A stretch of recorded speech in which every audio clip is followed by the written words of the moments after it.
looking for both of these highlighters. Paul stole them. They're in his man cave. Been looking for them high and low. So thanks, Paul. How to leave your shitty job and pursue the good life of DIY. And I decided to leave my job. I did have some saving and it was actually really thought out actually this time around. But if you asked me 4 years ago about leaving your job, I literally flew to Germany on a whim to see Paul when I first started dating him.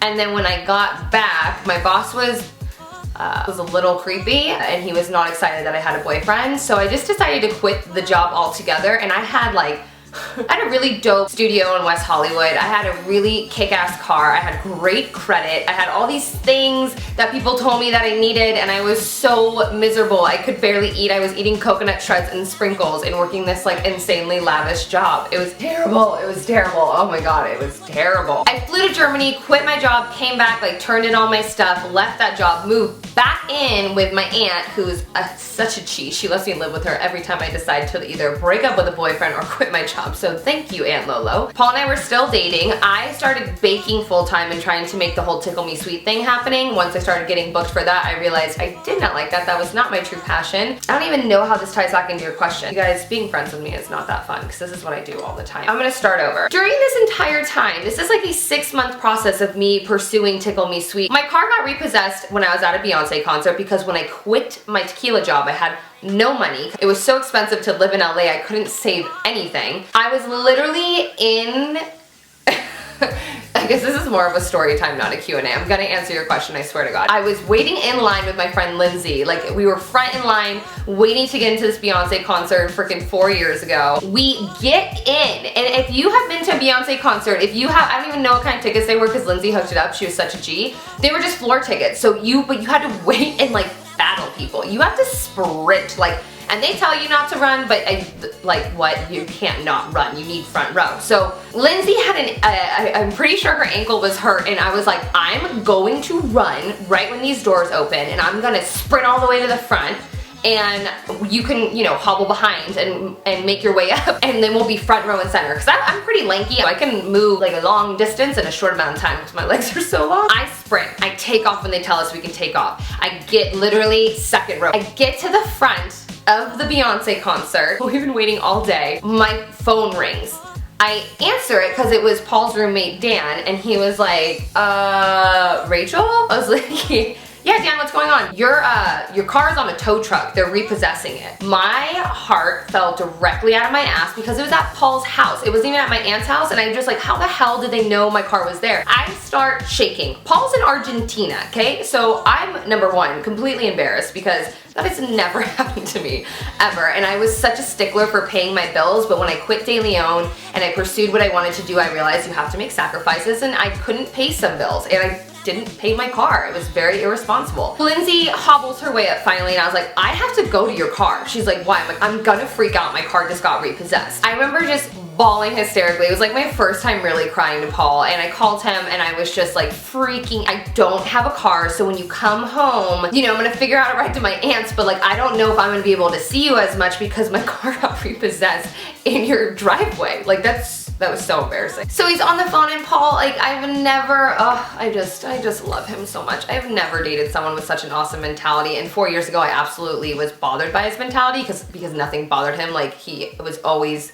just freaking Buddha, just could process everything and let it go, process it and let it go. And I loved holding on to shit. I loved the negativity, I loved drama, I loved turmoil. I just soaked in it back then. Now, and ain't nobody got time for that. I'm sitting there like freaking out, and he just goes, babe, there's a solution. We'll figure it out when I get home. Go enjoy Beyonce. Use this as a moment of just pure inspiration. Figure it out when I get back, but right now, just go watch Beyonce and enjoy it and don't think about it. We got this. I did what Paul said. I went in, I told Lindsay. Lindsay just laughs, and I start hysterically laughing too. I'm like, you know what? This is actually pretty hilarious. We watched the Beyonce concert. We're front row and center. I make eye contact with her. I almost pass out. I'm pretty sure there's a photo on my Instagram. I'll pop it up right here. That is the day my car got repossessed.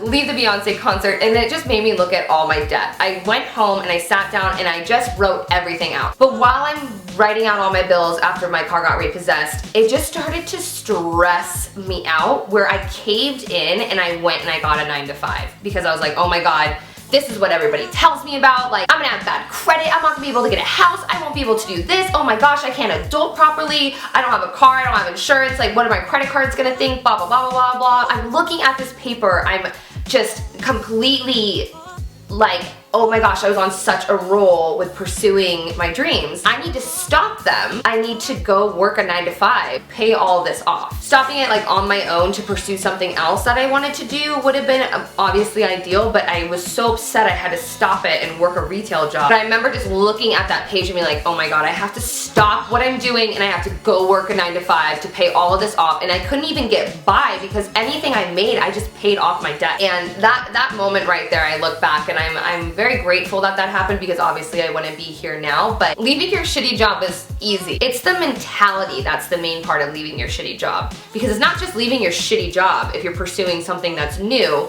it is leaving your job to create your own job. And that takes a very, very strong mind. So if you asked me 4 years ago, I'd have been like, do not leave your shitty job to live to DIY. That's insane. You can't function properly. You need to adult how everybody tells you to adult. But because I learned from that experience my second time around, I knew I couldn't falter. If I decided to go for this YouTube thing this time around, I cannot cave when the going gets tough. Is that the saying? When I couldn't buy materials for DIYs 6 months ago, because I don't make any money from YouTube. I literally have so many different side hustles to keep everything afloat. I'm side hustling so I can invest into my dream versus side hustling to buy clothes or like something for fun while I'm working a 9-to-5 that's completely draining me. Leaving your shitty job is easy. It's keeping your head on straight and not letting anything get to you or get you so far down that it literally rips you away from your dream. And there's so much more shit that I could be telling you guys about, but you guys will have to ask questions down below to pry a little bit more out of me because I already have shared such a big chapter of my life. Whoa.